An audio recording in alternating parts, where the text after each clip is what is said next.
21 years. Tom Brady is now in his 21st season in the NFL. The average NFL career is around 3 seasons, and for quarterbacks, that number is a little over 4. If you've ever watched Tom Brady, you know that he is as far from being the most athletically gifted athlete as you could possibly be. He may have an ideal frame being 6'4", but he is terribly slow and does not have the best arm. An all-state quarterback in high school and later being recruited by the University of Michigan, Brady would spend 5 years in college where he would actually only start for just 2 seasons. He came into college at 7th string on the depth chart, and later on, he would have to fight just to start in 1998 and 1999. Tom Brady would finish his college career with just over 4,700 yards and 30 touchdowns, numbers that could really be done in just 1 season today. As I said earlier, his lack of athleticism, underwhelming college numbers, and a piss-poor combine caused him to fall all the way down to the 6th round in the 2000 NFL Draft, where he would, of course, be taken 199th overall by the New England Patriots. The start of a new era with Bill Belichick as head coach. 6 quarterbacks were taken before Tom Brady. When you look at the 2000 NFL Draft, the player that played the longest that was not a quarterback, kicker, or punter was John Abraham, who played until 2014. Who were the 6 quarterbacks drafted before him? In the very weak quarterback draft that was 2000, the first quarterback taken was Chad Pennington with the 18th pick in the first round out of Marshall. Pennington put up big numbers in college, throwing 107 touchdowns in 3 seasons at Marshall. His first year, he threw for 3,800 yards and 42 touchdowns. It helps to also play with Randy Moss in your freshman year too. Pennington would lead Marshall to back-to-back bowl games, resulting in a loss to Ole Miss and a win versus Louisville the following year. In his senior season, he would become a Heisman finalist, throwing for 3,800 yards, 37 touchdowns, with a rating of 107.4.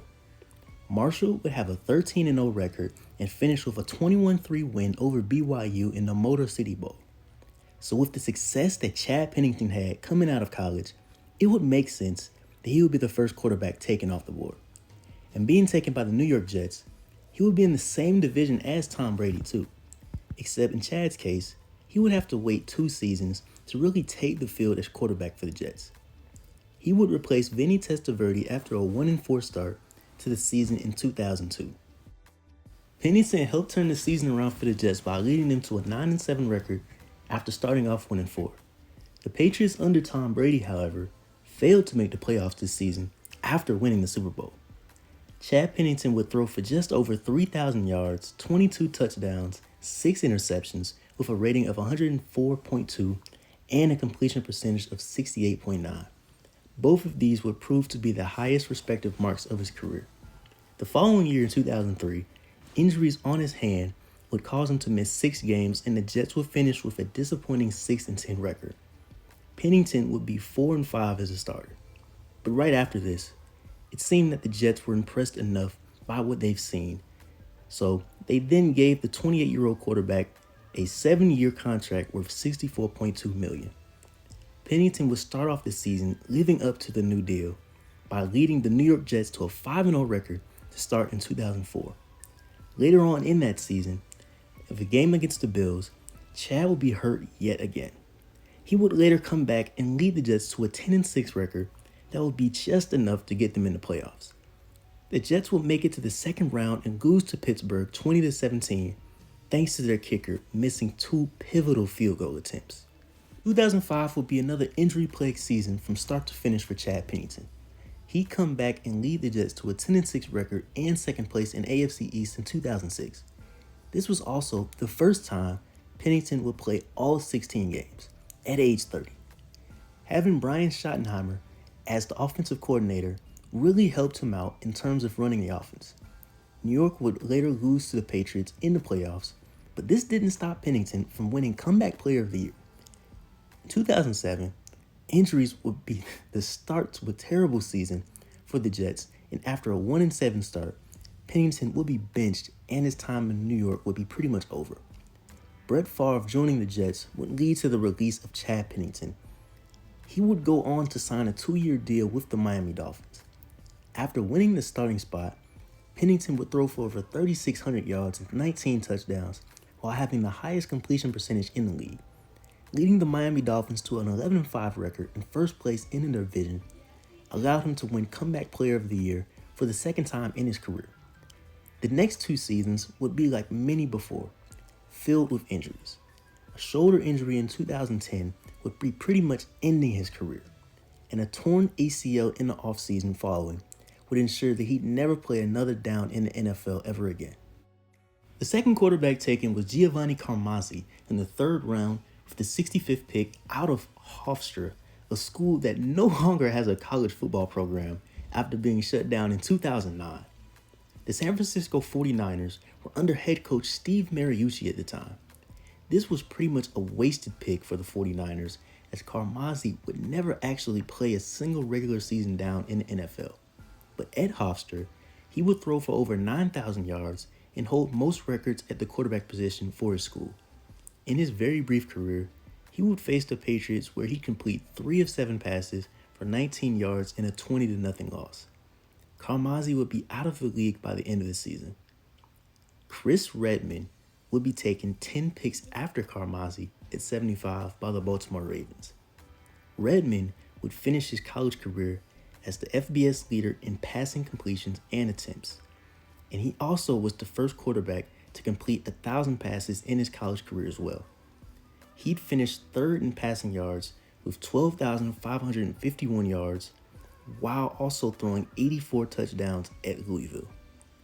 In Baltimore as a rookie, he'd only throw just 19 yards as he'd coast to an easy Super Bowl ring versus the Giants. With Trent Dilfer leaving, Redmond wouldn't really play until 2002 since other quarterbacks would be brought in. Redmond would only have 12 career starts in his 8-year career. After a couple injuries, Redmond would later sign with the Patriots and Titans, but would give way both times. And fast forward to 2007, Chris Redmond would now be picked up by the Atlanta Falcons, where he would eventually come into play. He would be there all the way until the preseason of 2012, where the Falcons would release him. The 4th quarterback taken before Brady was T. Martin by the Pittsburgh Steelers out of Tennessee.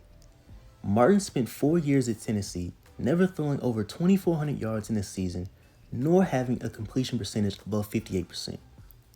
Martin never really played in the NFL, honestly. He never actually even threw a touchdown pass. In the 2 games that he did play in when he was with the Oakland Raiders, he threw for a combined 69 yards, an interception, and had a completion percentage of 37.5%. His career would be done in 2004. Mark Bolger was taken 168th overall by the New Orleans Saints out of West Virginia. Bolger played in 3 bowl games in West Virginia, and in his junior year, he threw for over 3,600 yards and 31 touchdowns. Bolger would not play a significant amount of time until 2002, where he went 6-1 as a starter. The following year in 2003, after Kurt Warner was hurt and benched, Bolger took over and led the St. Louis Rams to a 12-4 record, along with being tied with the Eagles for the best record in the NFC. Bolger made the Pro Bowl with 3,800 yards and 22 touchdowns, despite also leading the league with 22 interceptions. His 12-3 record as a starter would be the best record he would lead a team to in his career. A few years later in 2006, Bolger was also able to make the Pro Bowl for the second and final time of his career. He threw for 4,300 yards, 24 touchdowns, and 8 interceptions. Funny enough, because these are now numbers nowadays that most likely would not get you a Pro Bowl selection. Just ask Tom Brady. Following the Pro Bowl season, Bolger signed a 6-year, $62.5 million contract extension, and at this time, this also made him the highest paid player in Rams history. Back then, there were only 6 quarterbacks making at least $10 million a season or more, and Bolger was one of those guys. Oh, how the times have changed. Unfortunately for Mark Bolger and the St. Louis Rams, everything would just come crumbling down from there. The 2007 season was filled with injuries and disappointment for all parties involved.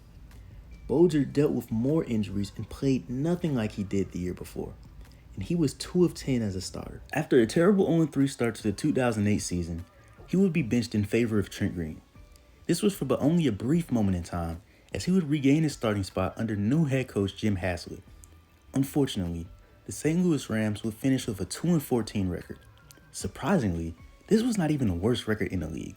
They can thank the Detroit Lions for an 0-16 season. At least they got Matthew Stafford out of it.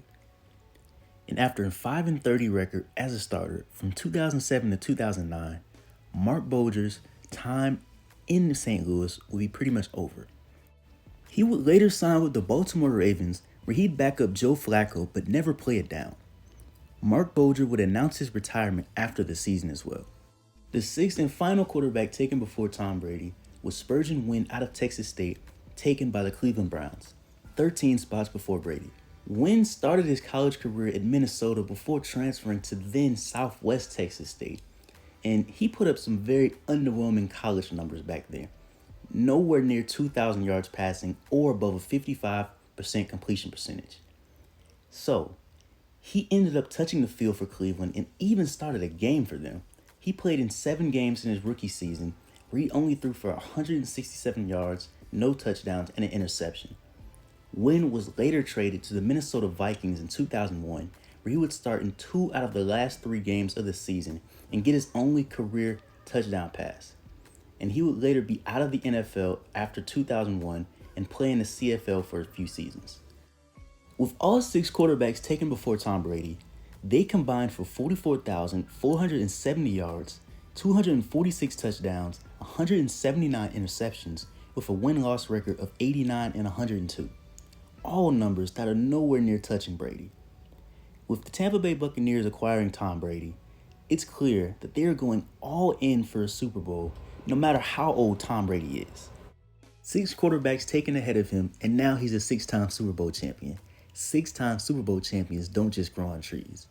And getting a quarterback on Tom Brady's level in today's game is extremely valuable. Many people once thought that the quote-unquote system quarterback, known as Tom Brady, could not win outside of New England and Bill Belichick, and of course, he's proven that that is not the case. Thank you for watching the video. If you liked the video, like and comment, and if you like me, subscribe.